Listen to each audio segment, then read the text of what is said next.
Sa mundo po natin ay may tunggalian, kasamaan at kabutihan, kadiliman at kaliwanagan. Hinahanap po ba natin ang kapayapaan at katotohanan? Inyo pong subaybayan ang lakad sa liwanag.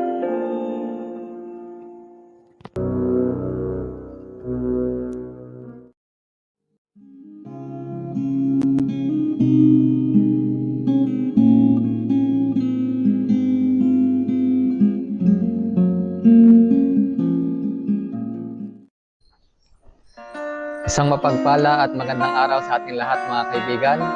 At narito na naman po muli tayo upang magpatuloy sa ating pong pag-aaral dito pa sa ating sinusubaybayan na programa, Ang Lakad sa Liwanag. Ngunit bago po tayo magpatuloy at magsimula, ay nais ko pong anyayahan ang bawat isa sa atin na tayo po ay manalangin.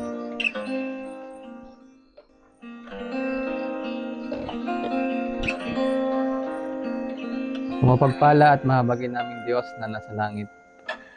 Ama, kami po ay lumalapit sa inyo at sa pagkakataong ito ay po muling mag-aaral ng iyong salita. Ay pong dinadalangin na patnubayan kami ng inyong banal na Espiritu sa aming pong mga mapag-aaralang mga katotohanan sa oras at sa pagkakataon na ito.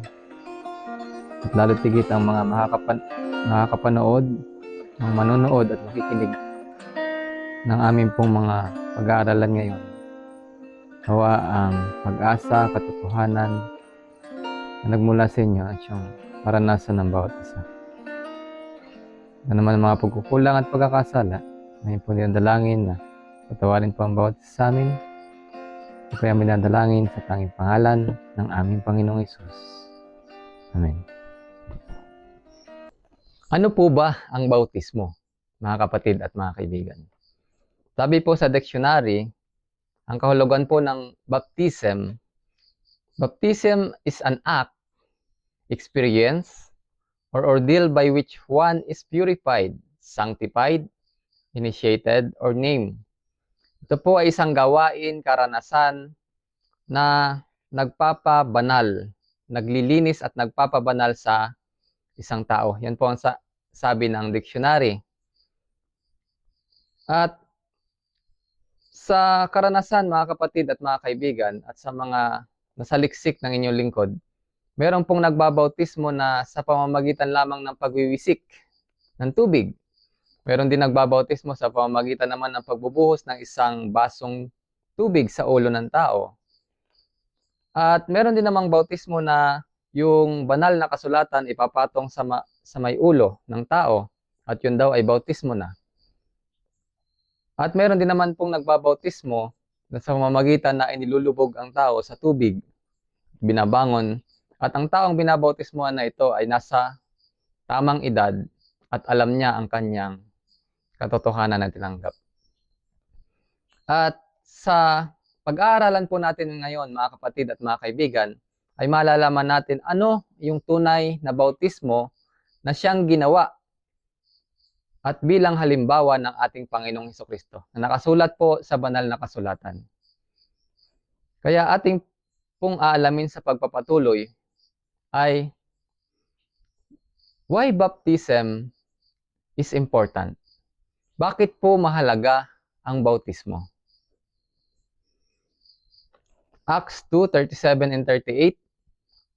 Now, when they heard this, they were pricked in their heart and said unto Peter and to the rest of the apostles, Men and brethren, what shall we do?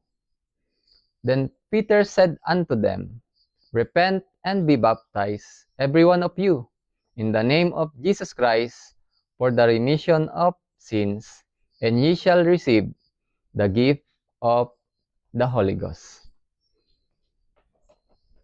Ngayon nga, nang marinig nila ito, ang mga salitang ito, ay ang kanilang puso ay nangusap.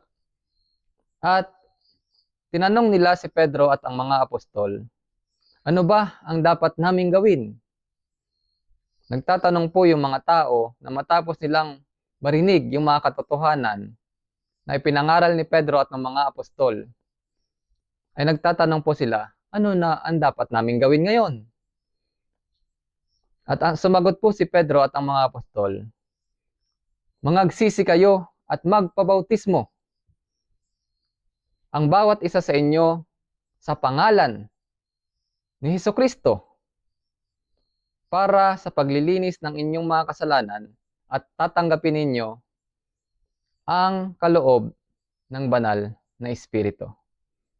Isang bagay na dahilan na mahalaga ang bautismo, mga kapatid at mga kaibigan, ay dahil ang bautismo, pagkatapos po nating malaman ang katotohanan, kapag may nalaman po tayong katotohanan na lutigit mula sa banal na kasulatan, at tinanggap po natin ito at ang banal na Espiritu ay nangusap sa ating puso, kagaya ng mga tao nung panahon na si Pedro at ang mga apostol po ay nangaral, ay isang kahalagahan ay ang pagpabautismo. Upang sa gayon na kapag yung katotohanan na ito ay nalaman at tinanggap natin na sa mga nakaraan tayo po ay nakakagawa ng kasalanan, ay kapag tayo po ay nagpabautismo, sabi po dito, ay mahuhugasan ang ating mga kasalanan ng nakaraan. Bagaman hindi natin alam na yun ay kasalanan, pero kapag nalaman na natin sa pamamagitan po ng banal na kasulatan, kapag nalaman na natin na ito ay katotohanan, ang sabi po ni Pedro at ng mga apostol, ay malilinisan po ang kasalanan at tatanggapin ang kaloob ng banal na Espiritu.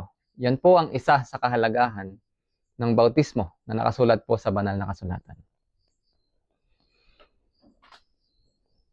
What is baptism compared to? Saan po ba natin maaahalin tulad ang bautismo? Romans 6:3-4.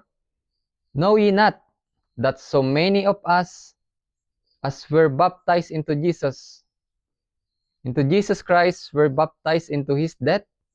Therefore, we are buried with him by baptism into death, that like as Christ was raised up from the dead by the glory of the Father, even so we also should walk in newness of life. O hindi ba ninyo nalalaman, sabi po dito, sa aklat po ng Roma, na tayo ay nabautismuhan kay Hesukristo, ay nabautismuhan din naman na kagaya ng sa kamatayan, ng kanyang kamatayan, sabi po dito. At sabi po sa verse 4, sa gayong tayo ay nabautismuhan na kagaya ng kamatayan ng ating Panginoong Hesukristo, tayo rin naman ay kagaya ng nabautismuhan doon sa kamatayan ay naililibing. Ayan, sabi dyan. Naililibing na kagaya ni Kristo na namatay, nalibing at muling nabuhay. Sabi po dito. At ang isang tao na kapag namatay at nailibing at muling nabuhay, kagaya ng ating pong Panginoong Hesukristo, ay nararapat din namang lumakad sa bagong buhay. Romans 6:10-11. For in that he died unto sin once, but in that he liveth unto God. Likewise reckon ye also yourselves to be dead indeed unto sin, but alive unto God through Jesus Christ our Lord. Ganon din naman sa mga namatay, sabi dito, mga kapatid at mga kaibigan, ay namatay din naman sila. Pagkagaya rin sila ng namatay sa kasalanan ng minsan. At matapos na siya ay mamatay at mabuhay, siya ay nabubuhay din naman sa Diyos. Sabi po sa verse 11, ganun din naman sa ating sarili na tayo ay mamamatay sa ating kasalanan, pero tayo po ay mabubuhay sa Diyos sa pamamagitan ng Panginoong Hesukristo. Nasabi po dito mga kapatid at mga kaibigan. Kaya maihalin tulad daw po ang bautismo, mga kapatid at mga kaibigan, sa pamamagitan ng kamatayan. Ang isang tao ay namamatay, nililibing, at muling mabubuhay kagaya po ng ating Panginoong Hesukristo, na tayo bilang pong tao na mabautismuhan, tayo po ay mamamatay sa mga kasalanan. Ililibing ang mga kasalanan doon sa tubig at muling bubuhayin at magkakaroon ng bagong buhay sapagkat ang mga kasalanan ay nailibing na sa pamamagitan ng ginawang bautismo. So yun po yun mga kapatid at mga kaibigan. At bagaman namatay, ngunit muling mabubuhay sa panibagong buhay at binabantayan ang bawat araw ng buhay ng isang nabautismuhan. What is one of the requirements to enter the kingdom of God? Ano ba yung isa pong kailangan ng isang tao upang makapasok po sa kaharian ng langit? John 3:3-5. Jesus answered and said unto him, Verily, verily, I say unto thee, except a man be born again, he cannot see in kingdom of God. Nicodemus said unto him, How can a man be born when he is old? Can he enter the second time into his mother's womb and be born? Jesus answered, Verily, verily, I say unto thee, except a man be born of water and of the Spirit, he cannot enter the kingdom of God. Dito po sa aklat po ng Juan, ay may isa pong tao, si Nicodemo. Sabi po dito ay, nagtatanong po kasi ang taong ito sa Panginoong Hesus kung ano ba ang kailangan upang makapasok sa kaharian ng langit. At ang sabi po ng Panginoong Hesus, kailangan po na siya ay maipanganak na muli upang makita ang kaharian ng langit. At medyo naguluhan po itong si Nicodemus dito kasi sabi niya, maaari ba Panginoon? O maaari ba Guro na isang tao na malaki na ay muling ipanganganak? Ano yun? Siya ba ipapasok muli o babalik ba uli siya sa kanyang ina? Sa sinapupunan ng kanyang ina? Ngunit nilinaw po ng ating Panginoong Hesus, sabi niya, na ang tao ay kailangan na ipanganak muli sa pamamagitan ng tubig at ng Espiritu. Ang ibig pong sabihin ng ating Panginoong Hesus, isa po sa kailangan upang makapasok doon sa kaharian ng langit ay ang bautismo. Kaya napakahalaga po mga kapatid at mga kaibigan ng bautismo. Except a man be born of water and of the Spirit, he cannot enter into the kingdom of God. Yan po ang sabi ng ating Panginoong Hesukristo. Is baptism also given by Jesus Christ? Nagbigay din ba ng halimbawa o nagpabautismo din po ba ang ating Panginoong Hesukristo? Matthew 3:15-16. And Jesus answering said unto him, Suffer it to be so now, for thus it becometh us to fulfill all righteousness. Then he suffered him. And Jesus, when he was baptized, went up straightway out of the water. And lo, the heavens were opened unto him. And he saw the Spirit of God descending like a dove and lighting upon him. Verse 17, And lo, a voice from heaven saying, This is my beloved Son, in whom I am well pleased. Dito po sa aklat po ng Mateo, ay ito po yung tagpo doon sa banal na kasulatan na si Juan Bautista, siya po ay nagbabautismo. At dumating ang ating pong Panginoong Hesus. At siya naman ay nakilala ni Juan Bautista. Dito po sa aklat ng Mateo chapter 3, 15 to 16, ang sabi po ng ating Panginoong Hesus, at sumagot ang Panginoong Hesus sa kanya, "Pahintulutan mo ngayon," sabi niya po kay Juan Bautista, "sapagkat ito ang kinakailangan mangyari. Kaya pahintulutan mo ngayon o gawin mo ngayon na bautismuhan ako," ang sabi po ng Panginoong Hesus. Sapagkat nag-aalinlangan po itong si Juan Bautista sa tagpong ito na bautismuhan ang Panginoong Hesus, sapagkat alam po ni Juan Bautista na siya ang Mesiyas. At si Juan Bautista po at ang Panginoong Hesus sila po ay magpinsan. Mamaya po atin pong babasahin doon sa huli, sa aklat po ng Desire of Ages. At ayun nga, binautismuhan po ang ating Panginoong Hesus ni Juan Bautista. At sabi po sa verse 16, kagaya ng sabi sa verse 16, at nabautismuhan at binautismuhan nga po ni Juan Bautista ang ating Panginoong Hesus. At siya po'y umahon sa tubig. Sabi po dito, at nabuksan ang langit, umahon sa tubig. So yung pong pahayag na yun na umahon sa tubig, ibig sabihin siya po ay nailubog sa tubig at siya ay umahon.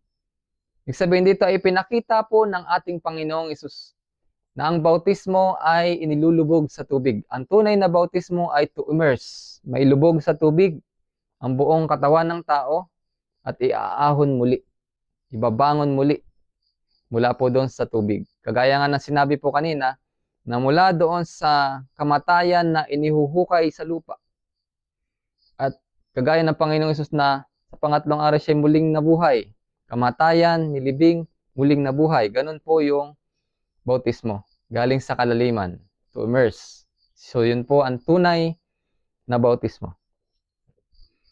At sabi dito, the heavens were opened unto him, and so the Spirit of God. At nabuksan ang langit, at nakita niya ang Espiritu ng Diyos na bumababang sa anyo ng kalapati. At naliliwanagan siya nito. At narinig niya ang tinig mula sa langit na nagsasabi, ito ang sinisinta kong anak na lubos kong kinalulugdan. Sa aklat po ng Desire of Ages, chapter 11, yung pong The Baptism of our Lord Jesus Christ, yung may title po na The Baptism. Sabi po dito, babasahin ko po. The life of Jesus had been spent at Nazareth in Galilee, that of John in the wilderness of Judea. So, ito pong Panginoong Hesus natin at si Juan Bautista po, ang sinasabi dito, sila po ay magpinsan. At ang ating pong Panginoong Hesus, siya po ay tumira doon sa Nazareth, sa Galilea. At ito naman pong si Juan Bautista, siya naman po ay tumira sa wilderness, sa Judea.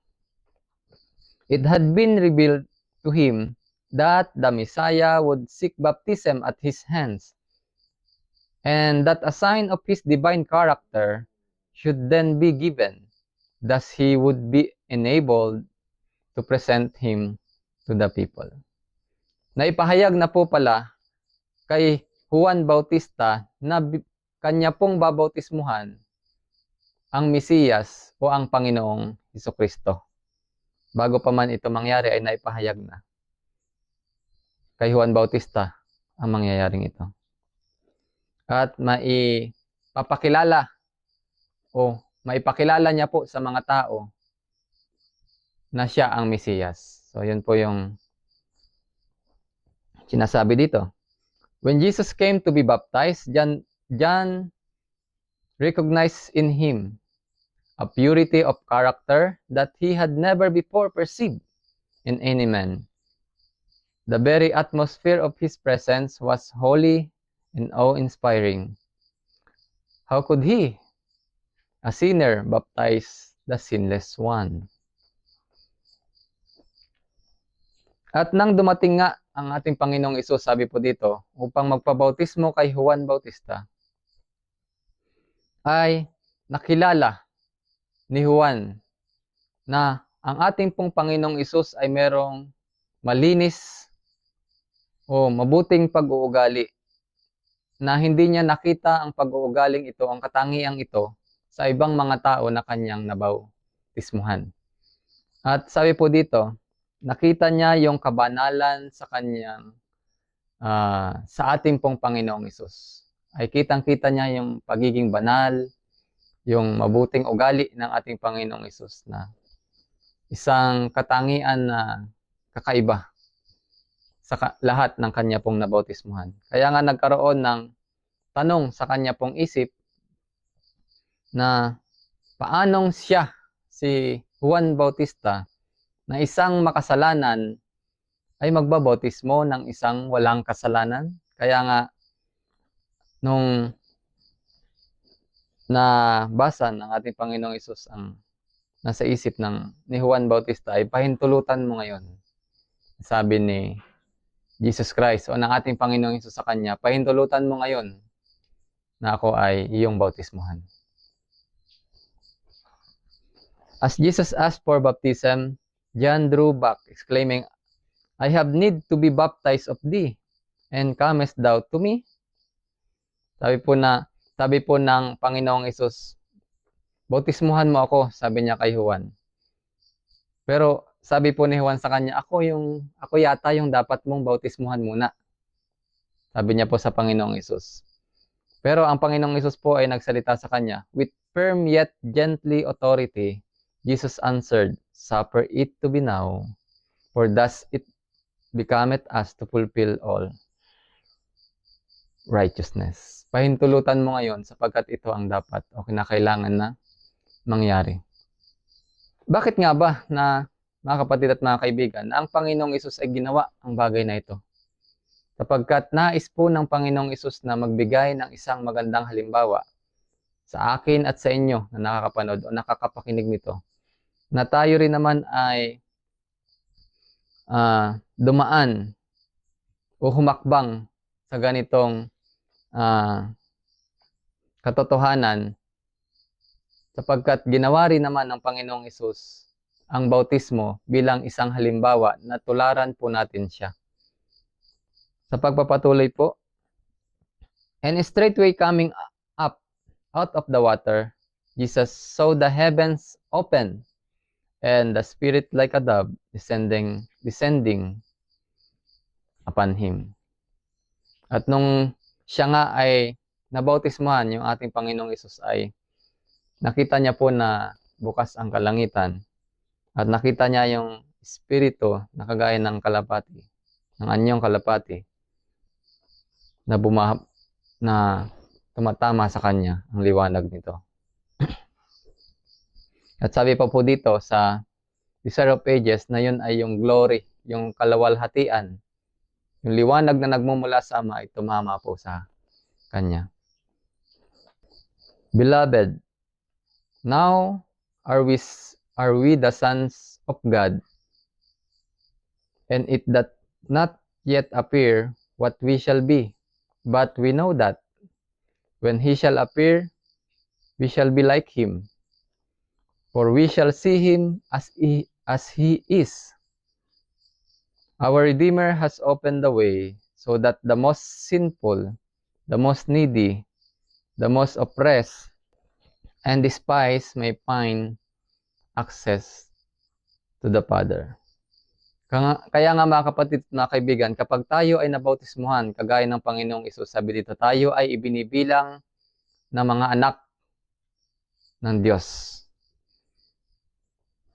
At kung paanong ang Panginoong Hesus ay ginawa rin niya ang bagay na ito, na siya ay nagpabautismo kay Juan, tayo rin naman ay kung paanong Panginoong Hesus ay magpapakita po sa ikalawa, ay ganun din naman tayo, na tayo ay tatanggapin niya sa kanyang sarili kapag ginawa natin itong bautismo.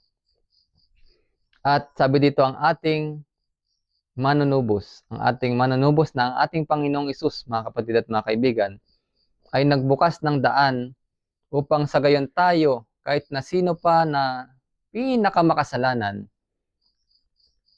at nangangailangan ng biyaya o nangangailangan ng tulong ng ating Panginoong Hesus, the most oppressed and despised, sabi po dito, ay ginawa ng Panginoong Hesus ito na nagbukas siya ng pintuan para sa bawat isa sa atin, mga kapatid at mga kaibigan. At upang sa gayon tayo magkaroon ng access doon po sa Ama. Kaya ang ating Panginoon Hesus ay napako po doon sa cross ng Kalbaryo at nagbigay ng halimbawa sa pamamagitan po ng bautismo. Sa huling babasahin ko po dito sa Desire of Ages. All may have a home in the mansions, which Jesus has gone to prepare. These things said he that is holy, he that is true, he that hath the key of David, he that openeth, and no man shutteth, and shutteth, and no man openeth. Behold, I have set before thee an open door, and no man can shut it. Lahat po tayo, ako at kayo, bawat isa sa atin nakakapanood po at nakakapakinig nito, na ang bautismo po, sabi dito, tayo pong lahat ay mayroon ng pagkakataon na makatira doon po sa tahanan o mga mansyon na inihahanda ng ating pong Panginoong Hesus. Sapagkat sinabi po ng Panginoong Hesus doon po sa aklat ng Juan, na ako'y pupunta doon sa langit upang ipaghanda kayo ng dakong kalalagyan. At kung kayo'y maipaghanda ko ng dakong kalalagyan, ay muling babalik ako. Muling paririto ako upang tayo, ako at kayo ay tanggapin niya na makasama din naman doon po sa langit. At sabi po dito ay kung paanong siya ang nagbukas ay wala pong sinamang tao ang makapagsasara. At kapag siya po yung nagsara, walang sinamang tao ang makapagbubukas. Kaya nga sabi po dito, habang bukas pa po ang pinto, mga kapatid at mga kaibigan, habang bukas pa po ang pintuan ng awa, ibig sabihin habang meron pa pong probation, awa na pinagkakaloob ang ating pong Panginoong Jesucristo, ang ating Ama, ay habang bukas pa po ang pintuan, mga kapatid at mga kaibigan, tayo po ay pumasok sa pintuan na binuksan ng ating pong Panginoong Hesus. At ang isang paraan upang tayo po ay makapasok doon ay ang ating pong pinag-aaralan na bautismo o ang banal na bautismo, ang tunay na bautismo na nakasulat po sa banal na kasulatan. Ang bautismo na binigay na halimbawa ng ating pong Panginoong Hesus, na paglubog doon po sa tubig, na sinimboluhan ng kamatayan, na ilibing ang kasalanan, at nang bumangon at nabuhay, simbolo ng pagbangon doon sa tubig, ay isang bagong nilalang na walang kasalanan. At hindi na kailanman babalikan ang dating katauhan, kundi ang bagong tao, ang bagong pagkatao. At ang banal na pamumuhay ay pamumuhay ng bawat tao na makararanas ng tunay na bautismo. Kaya nga napakahalaga po ng ating pong pinag-aralan natin ngayon, mga kapatid at mga kaibigan, tungkol po sa bautismo. At nawa tayo po ay pinagpala sa mensahe at sa ating pong katotohanan na napag-aralan ngayon. Muli, magandang araw at to God be the glory. Tayo po ay manalangin. Ama namin Diyos na nasa langit, ang amin pong lahat ng papuri at pasasalamat ay amin pong ibinabalik sapagkat muli ay matagumpay po namin napag-aralan ang tungkol po sa bautismo, ang kahalagahan nito at ang mga katotohanan na napakahalaga po pala ng bautismo sapagkat mismo ang aming Panginoong Jesucristo ay ibinigay itong halimbawa na marapat naming sundin at gawin din naman bilang upang sa gayon ay malinis po ang kasalanan ng bawat isa po sa amin. Samantalang dinadalangin po ng inyong lingkod ang mga nakapanood at ang nakapakinig ng aming pag-aaral na ito ay pagpalain po sila, bawat individual o bawat pamilya na nakapanood nito. Nawa ang pagpapala at biyaya ay maranasan po ng bawat isa sa amin. Patawad naman sa aming pagkukulang at pagkakasala, ito po ay aming dalangin at tanging pangalan ng iyong pong bugtong na anak na aming Panginoong Hesus. Amen.